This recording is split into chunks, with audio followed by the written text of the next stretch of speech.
3 जनवरी सन 2026 को वेनेजुएला पर अटैक होता है और मडूरो को किडनैप कर लिया जाता है।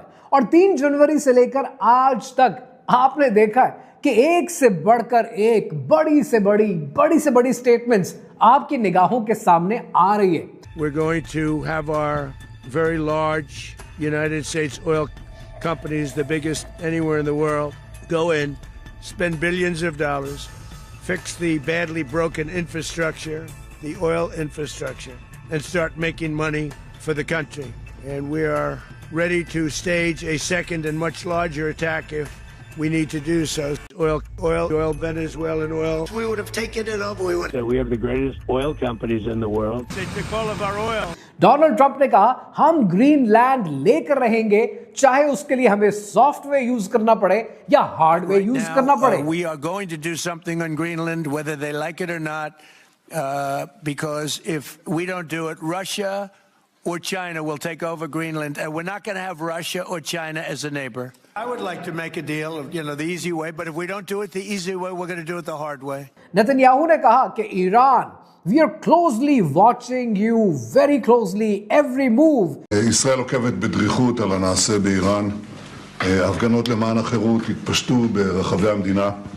העם בישראל, העולם כולו. ईरान ने कहा कि अमेरिका नेगोशिएशन करना चाहता है, हम तैयार हैं, लेकिन अगर हम पर जंग मुसल्लत की, हम जंग के लिए भी तैयार हैं। और पुतिन ने कहा कि हम इस वेस्टर्न एग्रेशन को बड़ा क्लोजली देख रहे हैं और इस पर एक एप्रोप्रिएट रिस्पांस जल्द ही देंगे।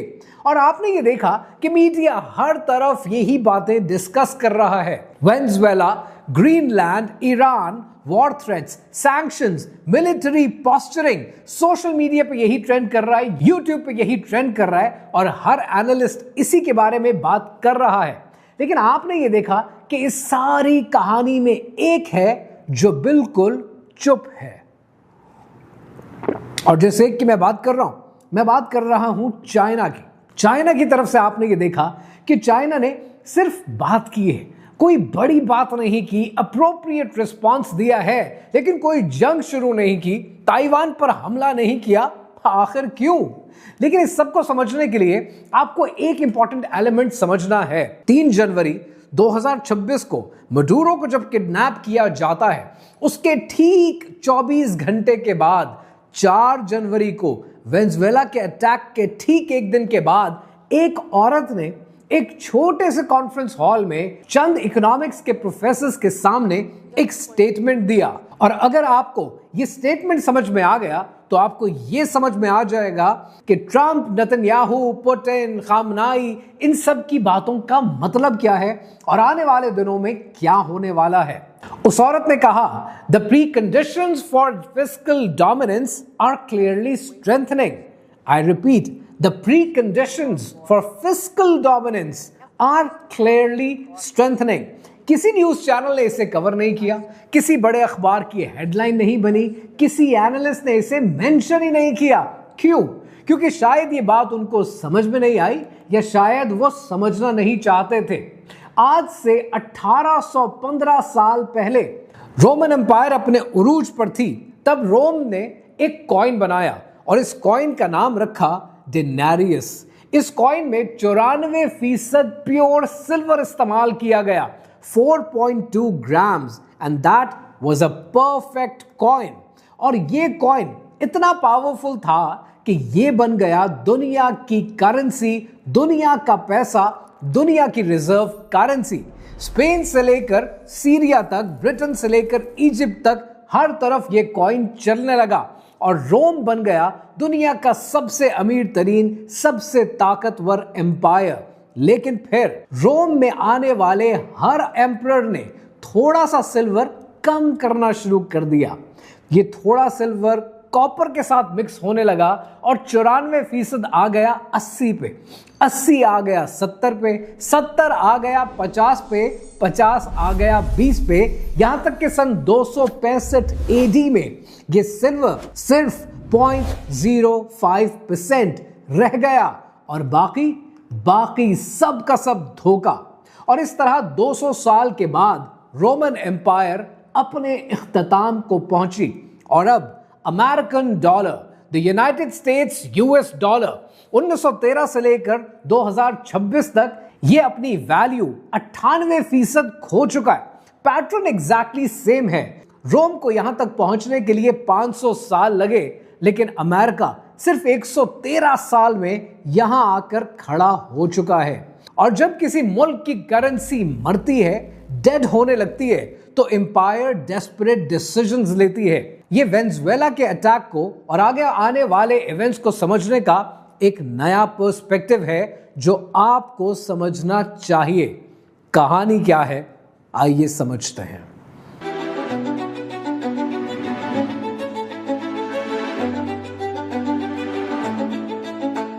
पिछले 10 दिनों में जो कुछ इस दुनिया में हो रहा है, अगर आप सरफेस लेवल पर देखते हैं तो फिर आप पूरी पिक्चर देख नहीं रहे। और वक्त हो गया है कि आप ये पूरी पिक्चर देखें, क्योंकि आपको ये पूरी पिक्चर कोई दिखा नहीं रहा है। जब आप इसको समझने की कोशिश करते हैं तब आपको ये पता चलता है कि ये सिर्फ पॉलिटिक्स नहीं है, ये सिर्फ एक मिलिट्री पॉस्चरिंग नहीं है, ये एक मैथमेटिकल कैलकुलेशन है, एक इकोनॉमिक डेस्परेशन और एक हिस्टोरिकल पैटर्न जो 2000 साल से रिपीट हो रहा है। 3 जनवरी सुबह के 2 बजे कैराकस के शहर वेनेजुएला का मुल्क US delta force CIA support के साथ मडूरो को पकड़कर न्यूयॉर्क ले जाते हैं। ऑफिशियल रीजन क्या दिया जाता है? ऑफिशियल रीजन दिया जाता है ड्रग, डेमोक्रेसी और नार्को टेररिज्म। लेकिन ट्रंप अगले ही दिन अपनी प्रेस कॉन्फ्रेंस में स्लिप ऑफ द टंग कर देते हैं। ट्रंप कहते हैं कि we are going to have our oil companies go in, fix the oil infrastructure. We're going to run the country until such time as we can do a safe, proper, and judicious transitions. We're going to have our very large United States oil companies, the biggest anywhere in the world, go in, spend billions of dollars, fix the badly broken infrastructure, the oil infrastructure. Oil infrastructure यानी Venezuela के अंदर 303 billion barrel मौजूद है, यानी दुनिया का 20%। ये heavy crude है, प्रोसेसिंग इसकी मुश्किल होती है और ये टेक्नोलॉजी सिर्फ अमेरिका के पास है। तो ऑफिशियल रीजन क्या बना? ड्रग या फिर ऑयल? लेकिन ये भी पूरी कहानी नहीं है। 2 जनवरी की शाम चाइनीज डेलीगेशन मडूरो से मिलते हैं, एनर्जी डील डिस्कस करते हैं और कुछ घंटे के बाद यूएस अपनी इन्वेजन कर देता है।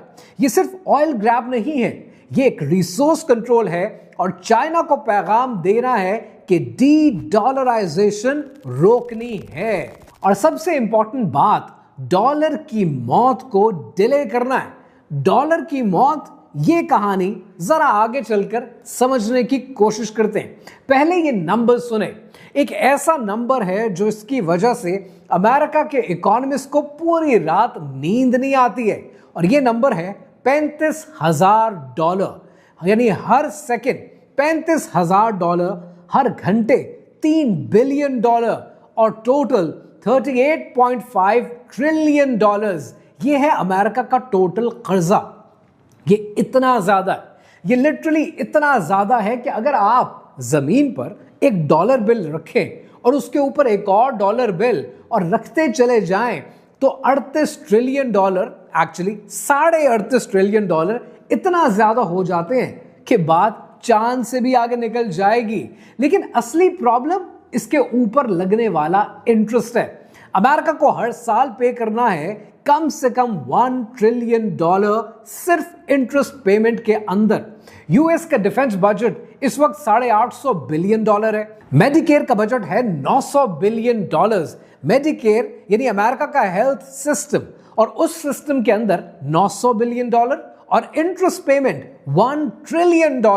पहली बार तारीख में ऐसा हो रहा है कि अमेरिका अपनी सिक्योरिटी से ज्यादा अपने सिर्फ इंटरेस्ट की पेमेंट करेगा। और अब अमेरिका का फेडरल रिजर्व एक अजीब सी टेंशन में फंस गए। फेडरल रिजर्व के सामने 2 रास्ते हैं। पहला रास्ता यह है कि वो इंटरेस्ट रेट बढ़ाएं।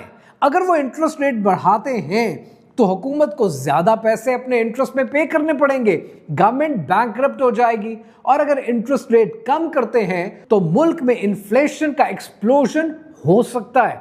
और अगर इन्फ्लेशन कंट्रोल्ड ना हुई तो लोग सड़कों पर आ सकते हैं, दंगे फसाद हो सकते हैं, दोनों तरफ मौत है। और इसे इकोनॉमिक्स में फिस्कल डोमिनेंस कहते हैं। जब कर्जा इतना बढ़ जाए कि सेंट्रल बैंक अपना काम भी सही तरीके से पूरा ना कर सके, यानी गाड़ी की ब्रेक्स फेल हो गई हैं और गाड़ी जा रही है 300 किलोमीटर पर आवर की स्पीड से हाईवे पे, तो फिर क्या होगा? क्रैश इनएविटेबल हो जाएगा। 4 जनवरी सन 2026 को फिलाडेल्फिया में अमेरिकन इकोनॉमिक एसोसिएशन की पैनल डिस्कशन हुई। पैनल डिस्कशन का टॉपिक क्या है? पैनल डिस्कशन का टॉपिक है फ्यूचर ऑफ द फेड, यानी फेडरल रिजर्व के फ्यूचर पे बात हो रही है। और बोलने वाला कौन है? बोलने वाली है Janet Yellen, farmer federal reserve की चेयर और farmer treasury secretary. Venezuela red के ठीक 24 घंटे के बाद इस कॉन्फ्रेंस के अंदर वो कहती हैं the pre condition for fiscal dominance are clearly strengthening. Fiscal dominance वो टर्म है जो आमतौर पे थर्ड वर्ल्ड कंट्रीज के लिए इस्तेमाल की जाती है, Argentina, Zimbabwe, may be Venezuela for that reason. और येलेन ये अमेरिका के बारे में कह रही है, पब्लिकली एक्नॉलेज कर रही है। आपको याद होगा शब्बर जैदी जो कि FBI के चेयरमैन होते थे, उन्होंने खड़े होकर कह दिया था कि पाकिस्तान बैंकक्रप्ट होने वाला है या हो चुका है, और कितना ह्यू एंड क्राई रेज हुआ। ये आज अमेरिका में खड़े होकर कह रही है ऑलमोस्ट कि अमेरिका बैंकक्रप्ट हो चुका है। अमेरिका की कर्जे की ट्रेजेक्ट्री को अगर देखेंगे तो इनकी डेट ट्रेजेक्ट्री ये कहती है कि इनका कर्जा 150% ऑफ द GDP तक जाएगा। और ये इतनी कंसर्निंग बात है, ये इतनी कंसर्निंग है कि अगर US डॉलर जो कि फ्रेजाइल पोजीशन पे खड़ा है, अगर ये गिरता है तो अमेरिका का डाउनफॉल पक्का है। लेकिन कोई मीडिया चैनल इसे कवर नहीं करता है। CNN बात कर रहा है ग्रीनलैंड की, फॉक्स न्यूज ईरान की बात कर रहा है, BBC रशिया पे फोकस्ड है, और येलेन की स्टेटमेंट को बैरेड कर दिया गया, दबा दिया गया। लेकिन कुछ लोग हमेशा होते हैं, कुछ लोग होते हैं जो बात को मौका आने से पहले समझ जाते हैं, हालात को भांप लेते हैं। और ये ज्यादातर लोग वो होते हैं जो हमेशा पावर सर्कल के इर्द गिर्द घूमते हैं, जिनके पास इंफॉर्मेशन आपके और मुझसे पहले पहुंचती है। और ये होते हैं ज्यादातर मिलियनेयर्स और ट्रिलियनेयर्स एंड बिलियनेयर्स। और दुनिया के मिलियनेयर्स और बिलियनेयर्स अब कुछ और कर रहे हैं। इस वक्त अमेरिका के मिलियनेयर्स, अमेरिका के बिलियनेयर्स क्या कर रहे हैं, ये समझते हैं। अब जरा 2025 का डेटा देखते हैं। 2025 में तो रिकॉर्ड ही टूट गया। वेस्ट के 1,42,000 मिलियनेयर्स रीलोकेट कर रहे हैं, और कहते हैं कि इस साल जो ये लोग रीलोकेट करेंगे उनकी तादाद पता है कितनी होगी? इन मिलियनेयर्स और बिलियनेयर्स की तादाद होगी 1,65,000। 53% अमेरिकन मिलियनेयर्स अमेरिका छोड़कर जा रहे हैं। यंग मिलियनेयर्स जिनकी उम्र 18 से 29 के बीच में है वो 64% है। जब जहाज डूबा करते हैं तब चूहे पहले भागा करते हैं। और अब कितने मिलियनेयर्स हैं, कितने बिलियनेयर्स हैं जो अमेरिका छोड़ना चाहते हैं? ये कहां जा रहे हैं? ये जा रहे हैं यूनाइटेड अरब एमिरेट्स, ये जा रहे हैं सिंगापुर, ये जा रहे हैं स्विट्जरलैंड। क्यों? क्योंकि अपना वेल्थ पेपर से हार्ड एसेट में मूव करने के लिए। गोल्ड की प्राइस ऑलरेडी स्काई रॉकेटिंग है। Bitcoin other than couple of dips already 1 lakh से ऊपर रहता है। इन्हें पता है कि US डॉलर अपनी वैल्यू लूज करने वाला है, इसीलिए ये इसके खत्म होने से पहले इसकी वैल्यू को हार्ड एसेट में कन्वर्ट करना चाहते हैं। तारीख उठाकर देखें तो आपको नजर आता है सन 211 कबले मसीह हैनिबल रोम के दरवाजे पर इकोनॉमी मर रही थी, डाइंग इकोनॉमी थी, और रोम के सेनेट के अंदर एक नई करेंसी पेश की जाती है। इस करेंसी का नाम था डेनारियस।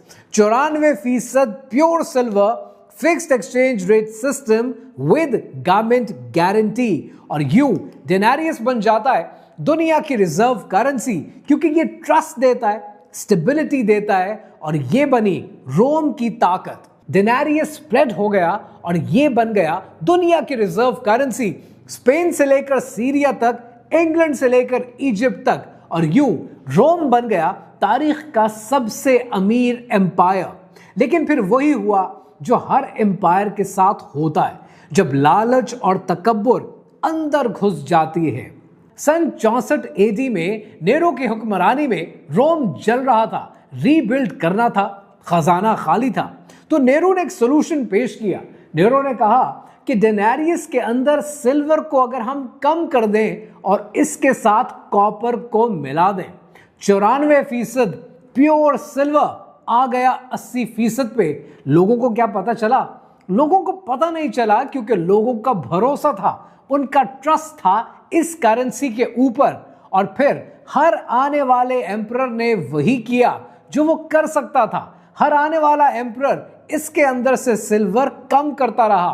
फिर सन 84 आया, डोमिटियन, मिलिट्री की तनख्वाहें बढ़ानी थी, सिल्वर को और कम कर दिया गया। सन 197 सेवेरस, फिर दोबारा तनख्वाहें बढ़ानी थी, सिल्वर 50% कम कर दिया। सन 212 कारकला, और कारकला के दौर में 20% इनबिल्ट स्कैम पैदा कर दिया गया, तनख्वाहें फिर डबल कर दी गई। और सन 265 आते आते ये सिल्वर रह गया 0.05%, यानी मुकम्मल तबाही। 476 साल में 94% आ गया 0.05% पर।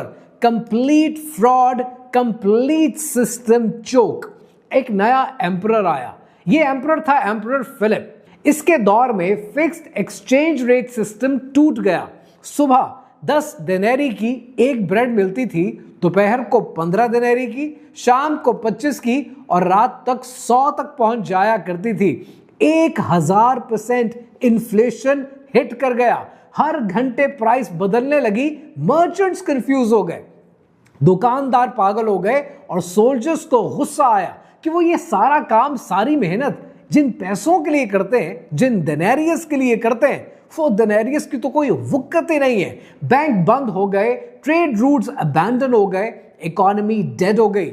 असली प्रॉब्लम क्या था? असली प्रॉब्लम ये नहीं था कि मेटल की वैल्यू कम हो गई थी। असली प्रॉब्लम ये था कि लोगों का ट्रस्ट खत्म हो गया था। लोग करेंसी एक्सेप्ट कर नहीं रहे थे, बार्टर सिस्टम पर एक दूसरे के साथ ट्रेड करते थे। और 235 से लेकर 285 तक, इस दौर के अंदर सिर्फ 50 सालों में इस इलाके में रोमन एम्पायर के अंदर 26 शहंशाह बदले गए, 5 से 6 करेंसीज इंट्रोड्यूस की गई और सन 476 आते आते रोम कोलैप्स कर गया। करेंसी की मौत हो गई और रोमन एम्पायर खत्म हो गई। अब इसी सिनेरियो को यूएस डॉलर की जगह रखकर देखें। सन 1913 में डॉलर स्ट्रांग था, गोल्ड बैक था, और सन 1944 आते आते ब्रेंटन वुड एग्रीमेंट हो गया और डॉलर बन गया वर्ल्ड रिजर्व करेंसी। सन 1971 में निक्सन के दौर में गोल्ड स्टैंडर्ड खत्म हो गया और अब डॉलर सिर्फ एक पेपर डॉलर है जो सिर्फ ट्रस्ट के नाम पर चलता आया है। सन 1971 से लेकर 2026 तक डॉलर अपनी परचेजिंग पावर का 98% लूज कर बैठा है। यानी जहां पर रोम को आने में 500 साल लगे, अमेरिका वहां पर 113 साल में पहुंच चुका है। 5 गुना तेजी के साथ, 5 गुना तेज रफ्तार के साथ। इस वक्त अमेरिका में मनी सप्लाई बढ़ रही है, लेकिन रियल वैल्यू कॉन्टिन्यूस बेसिस पर गिर रही है। 2026 में अमेरिका एग्जैक्टली वहां खड़ा है जहां किसी जमाने में रोम खड़ा था। और जब कर्जे चुकाने के लिए कर्जों पर सूद चुकाने की भी सलाहियत ना हो, तो समझ जाना चाहिए कि इससे आगे की कहानी अब डेस्परेट रिसोर्स ग्रैबिंग पर चलेगी। और फिर आपने कहानी में क्या देखा? आपने वेनेजुएला का अटैक देखा। Same pattern, same ending. इस वक्त अमेरिका के strategic petroleum reserve lowest level पर हैं सिंस 1983। अगर इमरजेंसी नाफिज होती है तो कुछ नहीं बचेगा। De dollarization Saudi Arabia petro dollar के साथ एंड कर सकता है। ब्रिक्स ऑलरेडी अपनी करेंसी यूज कर रहे हैं। चाइना और रशिया के बीच में युआन और रूबल के बीच में ट्रेड होता है, डॉलर को बाईपास कर चुके हैं। दुनिया डॉलर से दूर जा रही है। वेनेजुएला पहला, शायद ईरान दूसरा, शायद अफ्रीका तीसरा। ये सिर्फ रिसोर्स ग्रैबिंग की कहानी है जो कि एक कमजोर हुकूमत को और एक कमजोर मईशत को रिप्रेजेंट करती है। पर पैटर्न इन सब का बिल्कुल क्लियर है। इस रिसोर्स ग्रैब में आपने ये देखा कि चाइना मुकम्मल खामोश है। चाइना बड़े बड़े बयान भी नहीं दे रहा, जंग का आगाज भी नहीं कर रहा। चाइना खामोश इसलिए है क्योंकि चाइना की नजर में अमेरिका आज गिरा या कल गिरा, अगर अमेरिका वेनेजुएला का तेल हथियाता है, रेयर अर्थ मिनरल्स हथियाता है, ग्रीनलैंड तक पहुंचता है, तो मे बी वो अपने डॉलर की जिंदगी में बका ऐड कर रहा है, साल का, मे बी 2 साल का, मे बी 3 साल का। और चाइना ये चाहता है कि यूएस अपने पैरों पर खुद गिरे, क्योंकि यूएस के गिरने का एक पूरा पैटर्न है और उसी पैटर्न पर दुनिया की हर एम्पायर गिरी है। जरा इस पैटर्न को समझने की कोशिश करें।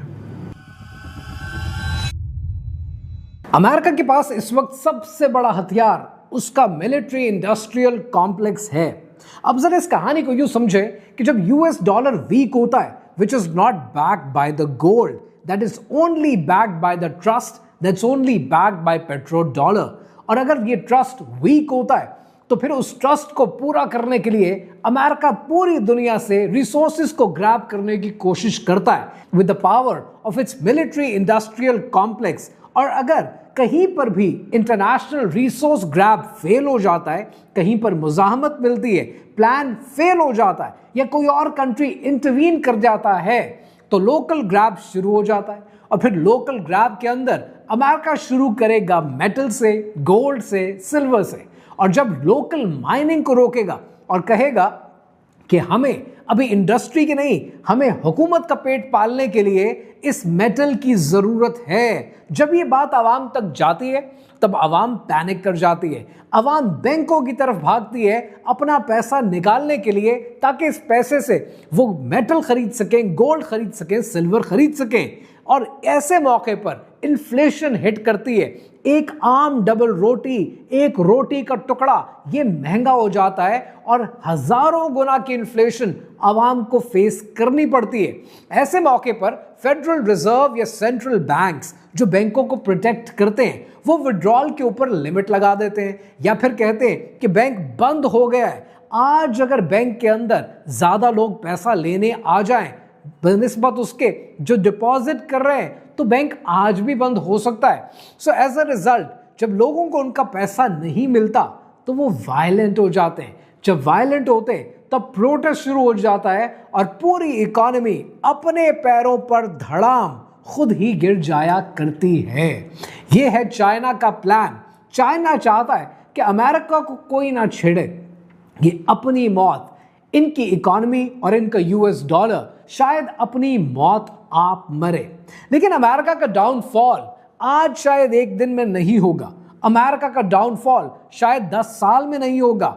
It's a slow and gradual process. लेकिन इस वेनेजुएला के अटैक के बाद, इस रिसोर्स ग्रैब के बाद आपको यह तो क्लियर हो जाता है कि कहानी उसी डगर पर चल पड़ी है कि जिसका जेनेट येलेन ने जिक्र किया है कि अब ज्यादा प्री कंडीशंस नजर आ रही हैं। फिस्कल डोमिनेंस अमेरिका की इकोनॉमी पर बढ़ चुकी है and very soon you will see US dollar with every passing day losing its value. मुझे तो ये सारी कहानी सुनकर और सारा डेटा गो थ्रू करके पढ़कर वो मूवी याद आती है जो बचपन में कभी देखी थी, ब्रेंडन फ्रेजर की मूवी द ममी।